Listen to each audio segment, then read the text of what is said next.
ನಿಮ್ಗೆ ಯಾವತ್ತಾದ್ರೂ ಅನ್ಸಿದ್ಯಾ ನಿಮ್ಮ ಎಮೋಷನ್ಸ್ ನಿಮ್ಮ ಕೈನಲ್ಲೇ ಇಲ್ಲ ಅಂತ? ಲೈಕ್ ಈ ಜಗತ್ನಲ್ಲಿ ಏನೇ ನಡೆದ್ರು ಅದು ನಿಮ್ಮ ಕಂಟ್ರೋಲ್ ನಲ್ಲೇ ಇಲ್ಲ ಅಂತ ಅನ್ಸುತ್ತೆ, ರೈಟ್? ನೀವ್ ಹೇಗೆ ಫೀಲ್ ಮಾಡ್ಬೇಕು ಅನ್ನೋದನ್ನೇ ನೀವೇ ಡಿಸೈಡ್ ಮಾಡೋಕೆ ಆಗ್ತಾ ಇಲ್ಲ ಅಂದ್ರೆ ಇಲ್ಲಿ ಒಂದು ದೊಡ್ಡ ಮಿಸ್ಟೇಕ್ ಇದೆ ಅಂತ. ಬಟ್ ಅದರ ಜೊತೆಗೆ ಒಂದು ಇಂಪಾರ್ಟೆಂಟ್ ವಿಷಯ ಕೂಡ ಇದೆ. ನಿಮ್ಗೆ ನಿಜವಾಗ್ಲೂ ಸ್ಟ್ರಾಂಗ್ ಆಗ್ಬೇಕಂದ್ರೆ ಒಂದು ಸಿಂಪಲ್ ಸೀಕ್ರೆಟ್ ಅರ್ಥ ಮಾಡ್ಕೊಳ್ಳಿ. ನೀವು ನಿಮ್ಮ ಮೈಂಡ್ ಅನ್ನ ಕಂಟ್ರೋಲ್ ಮಾಡಬಹುದೇ ಹೊರತು ಈ ಇಡೀ ಪ್ರಪಂಚವನ್ನಲ್ಲ. ಇದನ್ನ ನೀವು ಸರಿಯಾಗಿ ಅರ್ಥ ಮಾಡ್ಕೊಂಡ್ರೆ ಲೈಫ್ ನ ಯಾವುದೇ ಚಾಲೆಂಜಸ್ ನ ಈಸಿಯಾಗಿ ಹ್ಯಾಂಡಲ್ ಮಾಡ್ತೀರಾ. ನರುಟೋನ ಎಕ್ಸಾಂಪಲ್ ತಗೊಳ್ಳಿ. ಅವನನ್ನ ಇಡೀ ವಿಲೇಜ್ ರಿಜೆಕ್ಟ್ ಮಾಡಿದಾಗ ಎಲ್ಲರೂ ಅವನನ್ನ ಮಾನ್ಸ್ಟರ್ ಅಂತ ಕರಿತಾ ಇದ್ರು. ಆ ಟೈಮ್ ನಲ್ಲಿ ಅವನ ಹತ್ರ 2 ಚಾಯ್ಸ್ ಇತ್ತು. ಒಂದು, ಎಲ್ಲರನ್ನ ಹೇಟ್ ಮಾಡಿ ಡಾರ್ಕ್ನೆಸ್ ಕಡೆ ಹೋಗೋದು, ಇಲ್ಲ ಅಂದ್ರೆ ತನ್ನನ್ನ ತಾನು ಪ್ರೂವ್ ಮಾಡೋದು. ಅವನು ಸೆಕೆಂಡ್ ಆಪ್ಷನ್ ಅನ್ನ ಚೂಸ್ ಮಾಡ್ದ. ಯಾಕಂದ್ರೆ ಅವನು ತನ್ನ ಎಮೋಷನ್ಸ್ ಅನ್ನ ಕಂಟ್ರೋಲ್ ಮಾಡಿ ಅದನ್ನೇ ತನ್ನ ಸ್ಟ್ರೆಂತ್ ಆಗಿ ಬದಲಾಯಿಸ್ಕೊಂಡ. ಸೊ ಹಾಗಾದ್ರೆ ಎಮೋಷನ್ಸ್ ನ ಮೇಲೆ ಕಂಟ್ರೋಲ್ ಸಾಧ್ಯನಾ? ಡೆಫಿನೆಟ್ಲಿ ಸಾಧ್ಯ, ಬಟ್ ಇದು ಸ್ವಲ್ಪ ಬ್ರೂಟಲ್ ಆಗಿರುತ್ತೆ. So without wasting any time, let's get started. ನಿಮ್ಮ ಕಂಟ್ರೋಲ್ ನಲ್ಲಿ ಇರೋದನ್ನ ಮಾತ್ರ ಕಂಟ್ರೋಲ್ ಮಾಡಿ.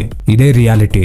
ಯಾವುದನ್ನ ನೀವು ಬದಲಾಯಿಸೋಕೆ ಆಗಲ್ವೋ ಅದರ ಬಗ್ಗೆ ತಲೆ ಕೆಡ್ಸ್ಕೊಳ್ಳೋದನ್ನ ಮೊದಲು ಬಿಟ್ಬಿಡಿ. ಫಾರ್ ಎಕ್ಸಾಂಪಲ್, ಈಗ ವಿರಾಟ್ ಕೊಹ್ಲಿ ಬ್ಯಾಟಿಂಗ್ ಮಾಡ್ತಾ ಇದ್ದಾರೆ. ಅಂಪೈರ್ ಒಂದು ರಾಂಗ್ ಡಿಸಿಷನ್ ಕೊಡ್ತಾರೆ. ಈಗ ವಿರಾಟ್ ನ ಹತ್ರ ರಿವ್ಯೂ ಇಲ್ಲ.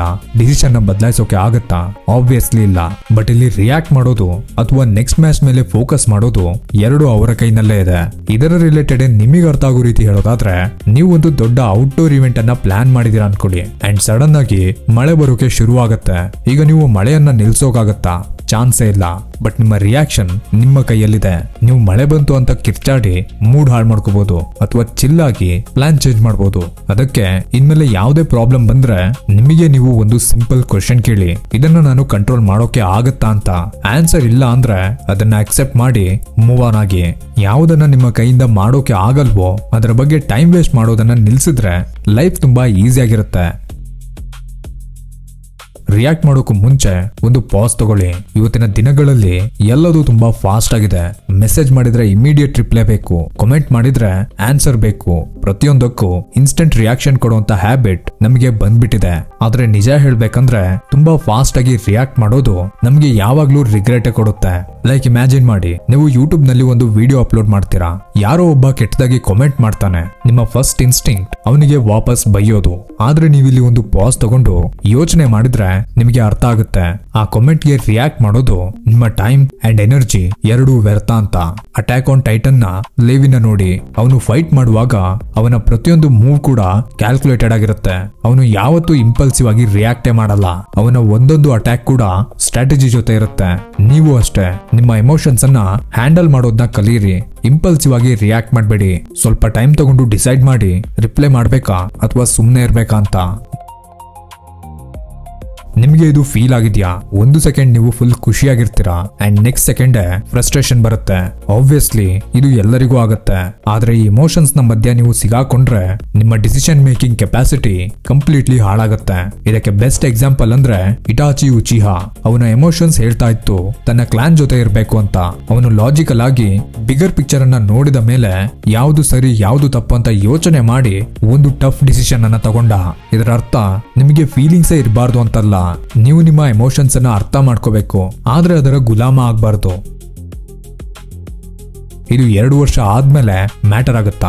ಯಾವುದೇ ಪ್ರಾಬ್ಲಮ್ ಬಂದ್ರೆ ನಿಮಗೆ ನೀವೇ ಒಂದು ಸಿಂಪಲ್ ಕ್ವಶನ್ ಕೇಳಿ, ಇದು ಇನ್ನೂ 2 ವರ್ಷ ಆದ್ಮೇಲೆ ಅಷ್ಟೇ ಇಂಪಾರ್ಟೆಂಟ್ ಆಗಿ ಇರುತ್ತಾ ಅಂತ.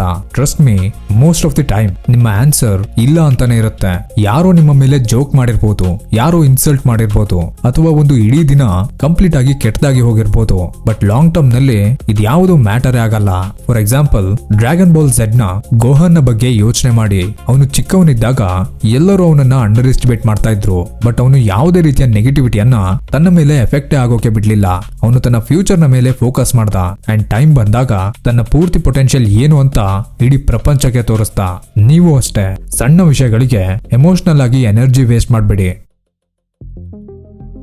ಪ್ರತಿಯೊಂದು ಚಾಲೆಂಜ್ ಒಂದು ಹೊಸ ಅವಕಾಶ. ಲೈಫ್ ಅಂದ್ರೇನೆ ಅದು ಆಬ್ಸ್ಟಿಕಲ್ಸ್ ನಿಂದ ತುಂಬಿರುತ್ತೆ. ಇಲ್ಲಿ ನೀವು ಸೋತು ಕೂರ್ಬೋದು ಅಥವಾ ಅದನ್ನ ಯೂಸ್ ಮಾಡ್ಕೊಂಡು ಗ್ರೋನು ಆಗ್ಬೋದು. ಫಾರ್ ಎಕ್ಸಾಂಪಲ್, ಒಂದು ವೇಳೆ ನಿಮ್ಮ ಜಾಬ್ ಹೋಯ್ತು ಅನ್ಕೊಳ್ಳಿ, ನೀವು ಅಪ್ಸೆಟ್ ಆಗೋದಕ್ಕಿಂತ ಮೇ ಬಿ ಅದು ನಿಮಗೆ ಬೆಟರ್ ಕರಿಯರ್ ಹುಡ್ಕೋಕೆ ಸಿಕ್ಕಿರೋ ಒಂದು ಚಾನ್ಸ್ ಆಗಿರ್ಬೋದು. ಯಾರೋ ರಿಜೆಕ್ಟ್ ಮಾಡಿದ್ರೆ ಮೇ ಬಿ ನೀವು ನಿಮ್ಮ ಸ್ಕಿಲ್ಸ್ ಮೇಲೆ ವರ್ಕ್ ಮಾಡೋಕೆ ಸಿಕ್ಕಿರೋ ಒಂದು ಲೆಸನ್ ಇರ್ಬೋದು. ಪ್ರತಿಯೊಂದು ಪ್ರಾಬ್ಲಮ್ ನಲ್ಲೂ ಒಂದು ಲೆಸನ್ ಇರುತ್ತೆ. ಅದನ್ನೆಲ್ಲ ನಾವೇ ಐಡೆಂಟಿಫೈ ಮಾಡ್ಬೇಕು. ತುಂಬಾ ಜನ ಬರೀ ತಮ್ಮ ಹತ್ರ ಇಲ್ದೇ ಇರೋ ವಿಷಯಗಳ ಬಗ್ಗೆನೆ ಕಂಪ್ಲೇಂಟ್ ಮಾಡ್ತಾ ಇರ್ತಾರೆ. ಬಟ್ ಯಾರು ಗ್ರಾಟಿಟ್ಯೂಡ್ ಅನ್ನ ಪ್ರಾಕ್ಟೀಸ್ ಮಾಡ್ತಾರೋ ಅವರು ಲೈಫ್ ಅನ್ನ ಪಾಸಿಟಿವ್ ಆಗಿ ನೋಡ್ತಾರೆ. ನಿಮ್ಮ ಹತ್ರ ಆಲ್ರೆಡಿ ಈಗ ಇರೋ ವಿಷಯಗಳಿಗೆ ವ್ಯಾಲ್ಯೂ ಕೊಡೋದನ್ನ ಕಲೀರಿ. ಲೈಫ್ ಅಂದ್ರೇನೆ ಬರೀ ಹೊಸ ವಿಷಯಗಳ ಹಿಂದೆ ಓಡೋದಷ್ಟೇ ಅಲ್ಲ, ಈಗ ನಿಮ್ಮ ಹತ್ರ ಏನಿದೆಯೋ ಅದಕ್ಕೆ ರೆಸ್ಪೆಕ್ಟ್ ಕೊಡೋದು ಕೂಡ. ಯಾಕಂದ್ರೆ ಈಗ ನಿಮ್ಮ ಹತ್ರ ಇರೋ ವಸ್ತುಗಳು ಮೇ ಬಿ ಕೆಲವರಿಗೆ ಡ್ರೀಮ್ ಆಗಿರುತ್ತೆ. ಅಂಡ್ ಫೈನಲಿ ಎಮೋಷನ್ಸ್ ಅನ್ನ ಹೇಗೆ ಹ್ಯಾಂಡಲ್ ಮಾಡೋದು. ಎಮೋಷನ್ಸ್ ಅನ್ನ ಮನಸ್ಸಿನಲ್ಲೇ ಅದುಮಿ ಇಡಬೇಡಿ ಅಥವಾ ಅನ್ಹೆಲ್ದಿ ಡಿಸ್ಟ್ರಾಕ್ಷನ್ ನ ಹಿಂದೆನೂ ಹೋಗ್ಬೇಡಿ. ಅದು ಲಾಂಗ್ ಟರ್ಮ್ ನಲ್ಲಿ ದೊಡ್ಡ ಪ್ರಾಬ್ಲಮ್ ಅನ್ನ ಕ್ರಿಯೇಟ್ ಮಾಡುತ್ತೆ. ಅದರ ಬದಲು ಒಂದು ವಾಕ್ ಹೋಗಿ, ಡೀಪ್ ಬ್ರೀತಿಂಗ್ ಮಾಡಿ ಅಥವಾ ನಿಮ್ಮ ಫ್ಯಾಮಿಲಿ ಮೆಂಬರ್ಸ್ ಜೊತೆ ಮಾತಾಡಿ. ಎಮೋಷನ್ಸ್ ಅನ್ನ ಕಂಟ್ರೋಲ್ ಮಾಡೋದು ಯಾವುದೋ ಮ್ಯಾಜಿಕ್ ಅಲ್ಲ, ಇದು ಬರೀ ಪ್ರಾಕ್ಟೀಸ್ ನಿಂದ ಬರುತ್ತೆ.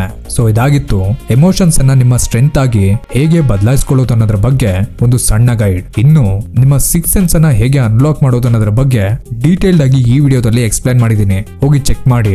ಈ ವಿಡಿಯೋ ನಿಮ್ಗೆ ಇಷ್ಟ ಆಗಿದ್ರೆ ವಿಡಿಯೋಗೆ ಒಂದು ಲೈಕ್ ಅಂಡ್ ಹೈಪ್ ಮಾಡಿ, ಚಾನೆಲ್ಗೆ ಕೂಡ ಸಬ್ಸ್ಕ್ರೈಬ್ ಮಾಡ್ಕೊಳ್ಳಿ.